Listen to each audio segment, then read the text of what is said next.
I just thought of something, guys, for my grip covers.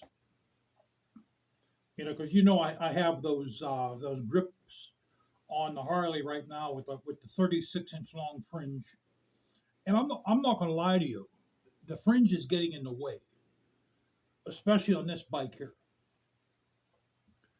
because what the fringe is doing, the fringe is touching my floorboards and actually going beyond the floorboard, so it is getting in the way a little bit. It's making it a little dangerous. So I have a pair of leather pants here that I don't really. When I bought these, I thought it was a good idea. Because I used to have, when I had my 81, I had leather chaps. I was all leather. I had the leather vest, the leather chaps, and I'll be honest with you, that doesn't look good, if you know what I'm talking about. When you're all leathered out like that, it makes you look like a. I'll leave it at that.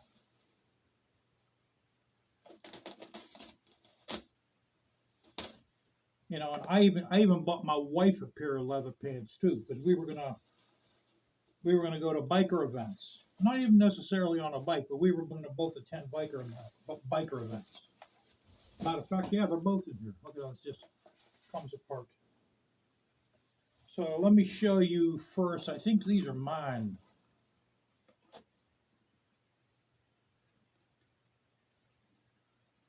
Yeah, these are mine. And you know what? There's nothing wrong with them. They might smell like mold a little bit. That's about all that's wrong with them. And I think these are hers. Oh no, these are mine. Okay.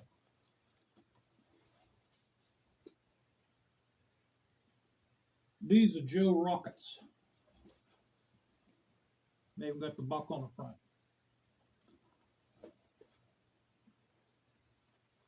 Now, what I'm thinking of doing is, I'm thinking of making a pair of grips out of these. Because, man, do these things smell like mold, boy.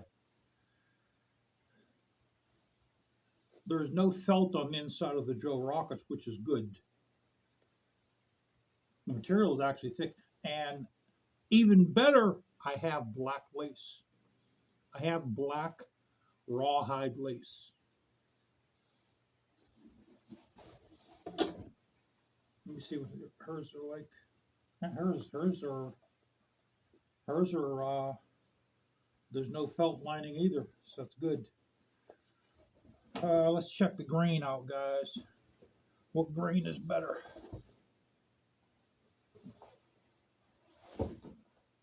Both about the same. I mean, I'll be honest with you. I think mine. I think my Joe Rockets are a better quality of leather. I'm trying to find out the name of hers. All right, hers are Element. They're made in Pakistan. I can't even find the size on here.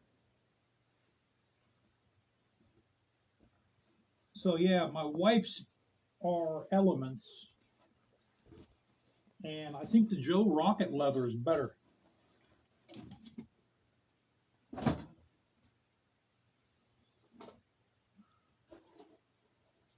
I mean, it seems like it's a softer leather.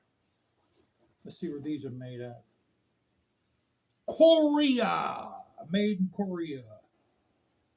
What do you know? Genuine leather. Please use a leather specialist. Well, I'm a leather specialist. So I think that's what I'm going to do, guys. All right. 2 pairs of leather pants, guys. I'll tell you what, right now, I'll sell you both of these pants here for $15 plus shipping in the bag out the door, and I'll also send you a postcard with my best regards to you. Going, gone. All right, guys. I'm sorry. I cannot wait for you to decide. I'm going to cut these up and use them for the grips.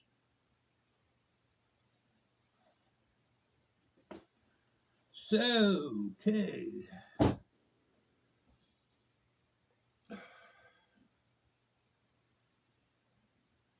I see that some of my views went down since I got rid of the big dog, man. Since I should say sold. I'm sorry.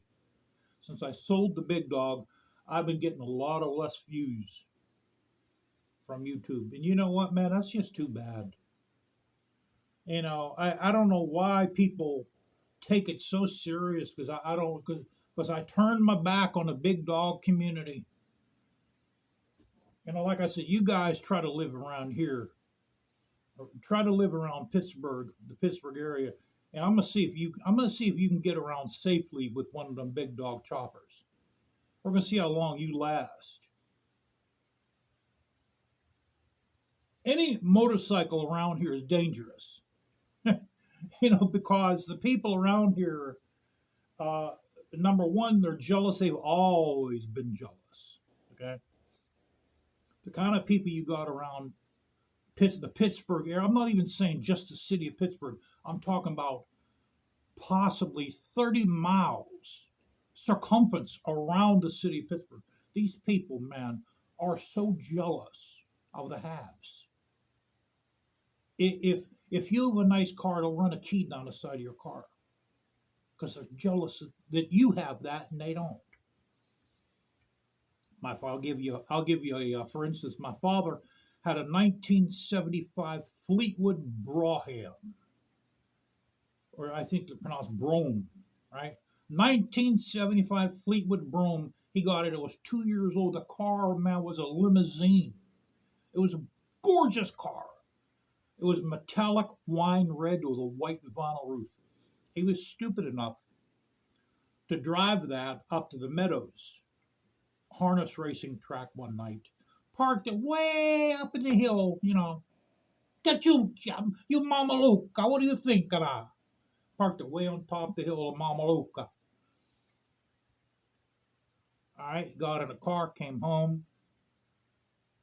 That morning, I'm washing the car. Nice big long scratch all down the side of the car. Destroyed the car. Destroyed the paint job. I brought him out. I said, look, what the hell is wrong with you taking something like this to the Meadows, you Mama Luca, you cachucha. Managgia cachucha, you pacha larinda. And so what did he do? Let the car go after that. A couple weeks later, he got hit. The front end got hit by another car. He just stopped giving a crap about the car.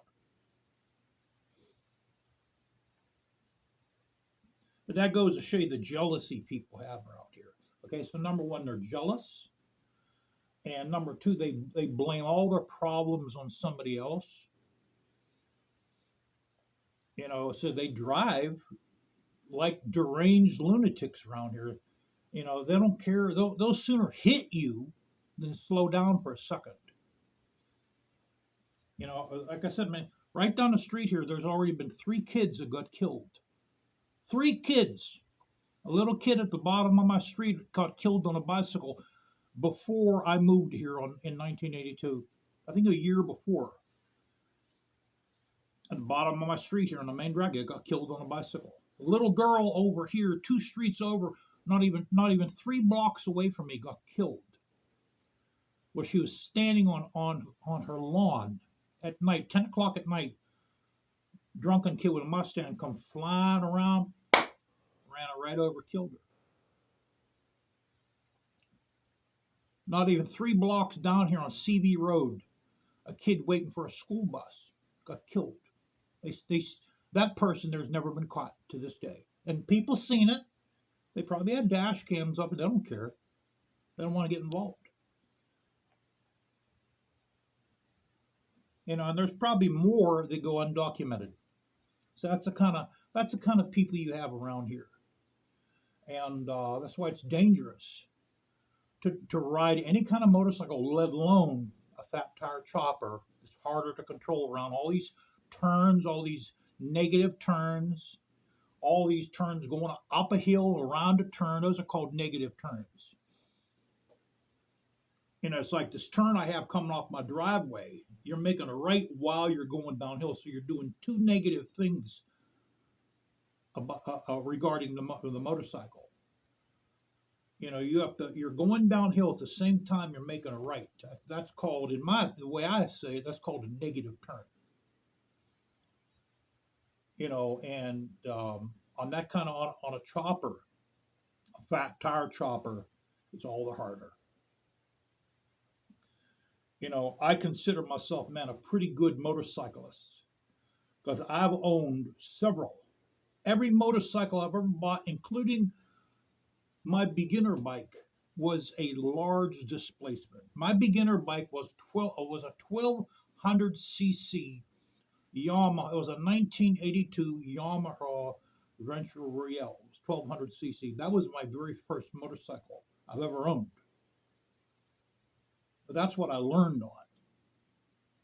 My second motorcycle was a 1981 Harley Davidson FL, a 1340 cc displacement, 80 cubic inches. It was a police motorcycle I bought.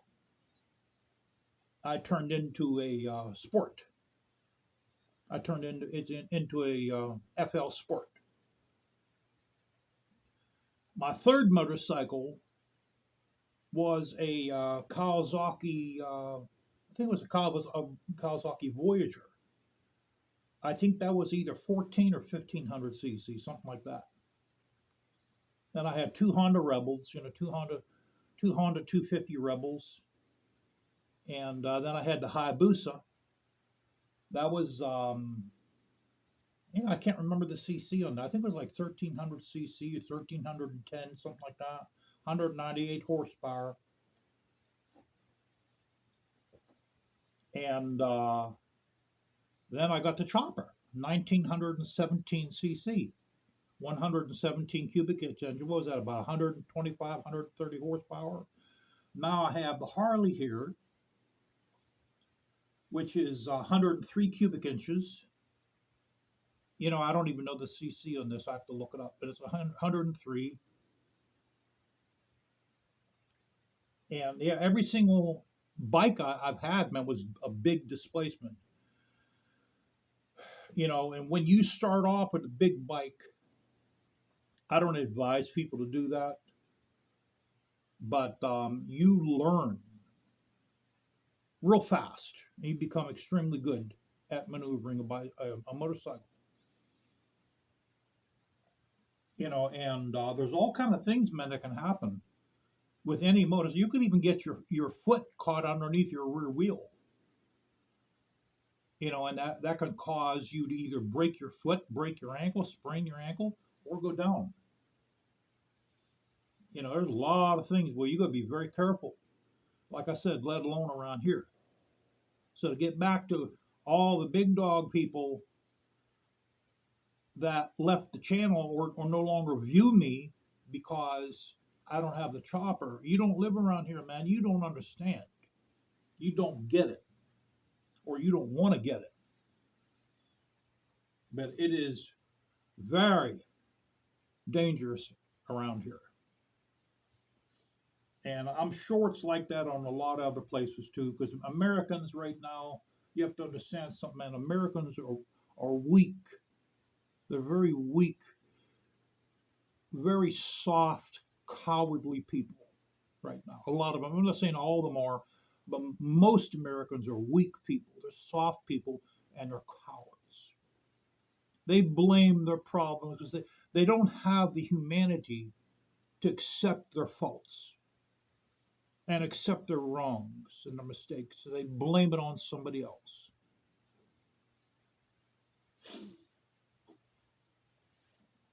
Like the one guy said in that one forum that I got suspended for 24 hours, he said, who of you in here have had enough of the last 4 years? Or what did he say? He said something like, who of you that had something like the bad last 4 years? Like, what do you think? A politician's going to come in here and make your life better? Have they? If they would have, it would have happened. No politician. The only person going to make your life better is you. Grocery prices, well, shop more prudently. Keep your eyes. When I go in a grocery store, then I'll cut to the chase and I'll start making these. When I go in a grocery, I do the shopping. Sometimes my wife comes with me, but I mostly do the shopping in grocery stores, food shopping. And what I do is I keep my eyes open for the sales beforehand. And you want to know, how do you do that? What do I know, the manager of the store or something? No, I don't know no one in the store. What you do is you look at the dates on whatever you want to buy, whatever you're interested in buying, whatever you like to eat. You keep up on the expiration dates on the food, okay? And what the store does, what all grocery stores do, food stores, is when the expiration dates on the products start coming to the end, when they start getting close to the end of the expiration date, they put them on sale. So that's why if you keep track of the expiration dates, you'll know when to go in there, and what you want to buy is on sale, and you can save more money that way. That's what I do. That's what you call being a prudent or a smart shopper. Okay, let's say, for instance, if you want to buy some chicken right now is real high. Chicken's like it's like $8 a pound right now. Now, what I'll do is I went in there, I looked at the expiration dates on the chicken. I'll know when to go back there, and it'll be on sale. It might go down to $1.99 a pound, which is what it was. It was last week, and I bought like 4 big packs of chicken breasts. Then what you do is you fillet those. You literally make dozens of breaded chicken breasts. You wait for the expiration date to come close, and that's when you go in there and you get what you want. See, many people, man, especially the guys, they don't have the patience to do that. So they blame grocery prices on the current administration. But they don't have the patience to shop prudently, smartly.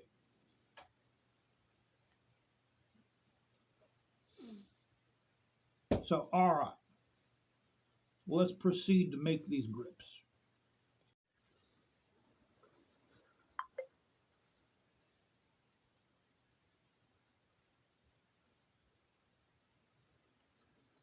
Okay, guys.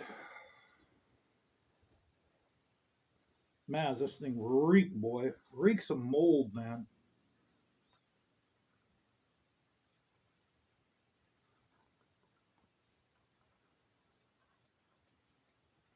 What am I cutting on that damn?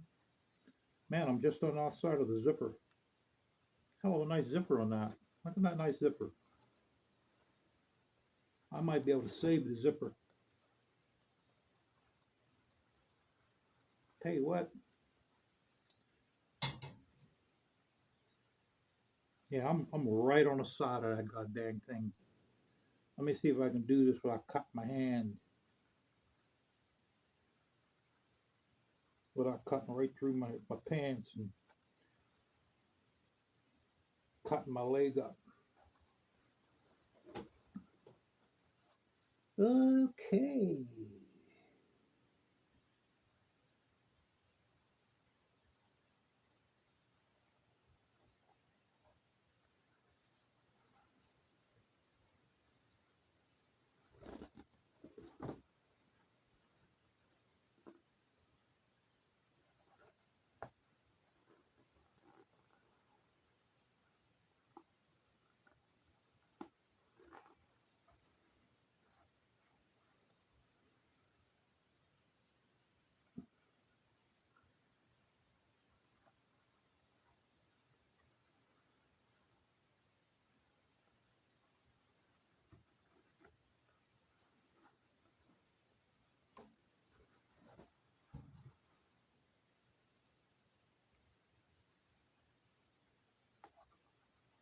Man, I'll tell you, these scissors, boy, they ain't worth a crap. They ain't worth a crap.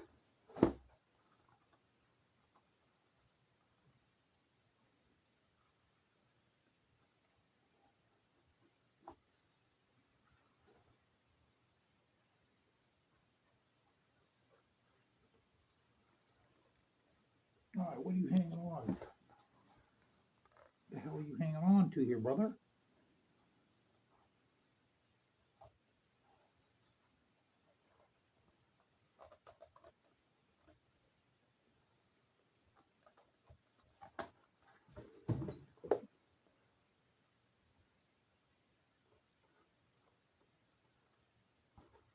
There we go.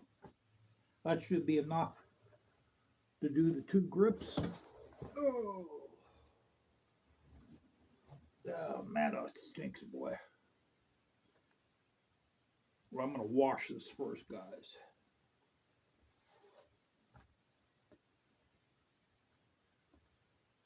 I don't think I even have to iron this. Yeah, this is a nice, it's a nice soft piece of leather. There's no felt on the inside, that's good. Then all we do is, I'm not going to even make the edges crimped at all. I mean, I'll cut them a little bit more sharply, but we're going to make these just basically very crude grips. All right, let's go upstairs. I think, you know what, I must have lost some weight a little bit.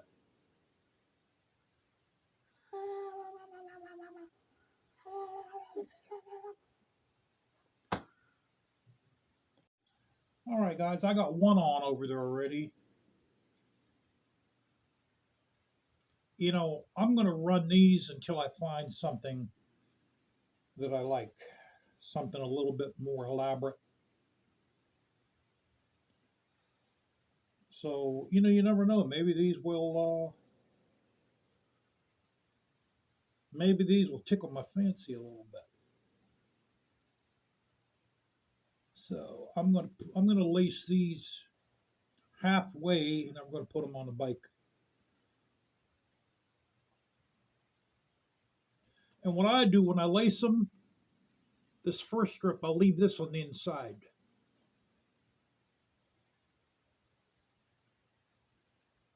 It looks better that way. The stitching looks a little bit better. Okay. Just one last guy in here.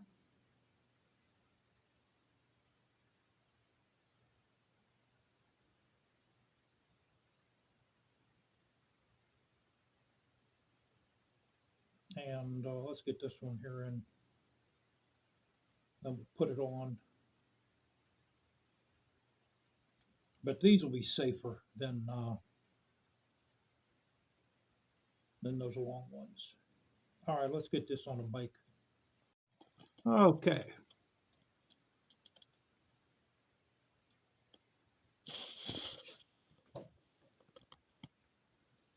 That gives me a decent feel.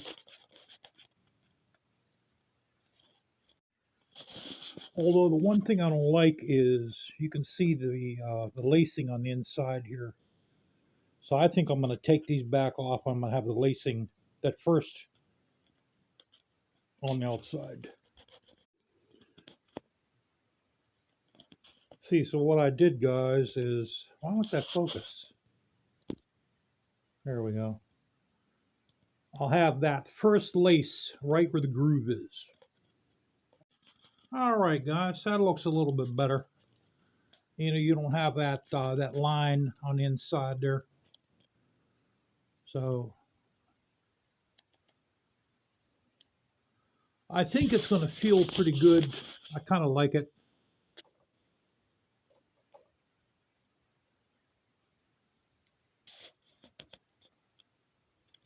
So we'll see how that works out once I ride it.